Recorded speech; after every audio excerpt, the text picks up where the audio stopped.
May isang taong nagngangalang Nicodemus. Isa siya sa mga pinuno ng mga Hudyo at kabilang sa grupo ng mga Pariseo. Isang gabi pumunta siya kay Jesus at sinabi, "Guro, alam naming isa kayong tagapagturo na mula sa Diyos, dahil walang makakagawa ng mga himalang ginagawa ninyo, maliban kung sumasa kanya ang Diyos." Sumagot si Jesus, "Sinasabi ko sa iyo ang totoo. Hindi mapapabilang sa kaharian ng Diyos ang hindi ipinanganak na muli." Nagtanong si Nicodemus, "Paanong maipapanganak muli ang isang taong matanda na? Hindi na siya pwedeng bumalik sa tiyan ng kanyang ina upang ipanganak muli." Sumagot si Jesus, "Sinasabi ko sa iyo ang totoo.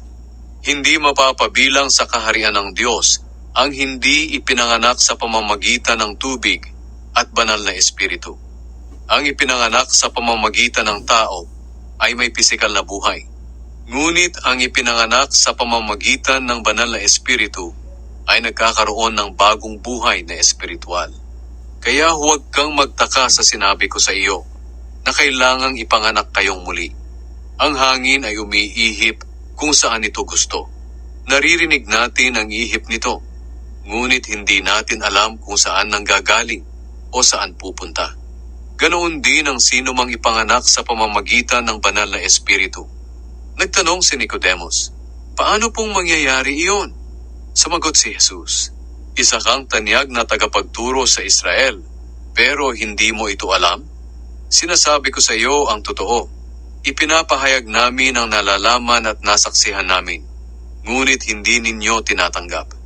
Kung hindi kayo naniniwala sa mga sinasabi ko tungkol sa mga bagay dito sa mundo, paano pa kaya kayo maniniwala sa mga sasabihin ko tungkol sa mga bagay sa langit?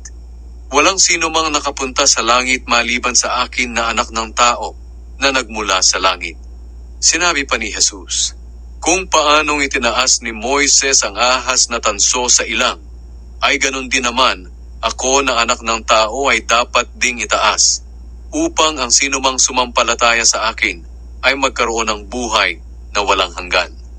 Sapagkat ganito ang pag-ibig ng Diyos sa mga tao sa sanlibutan.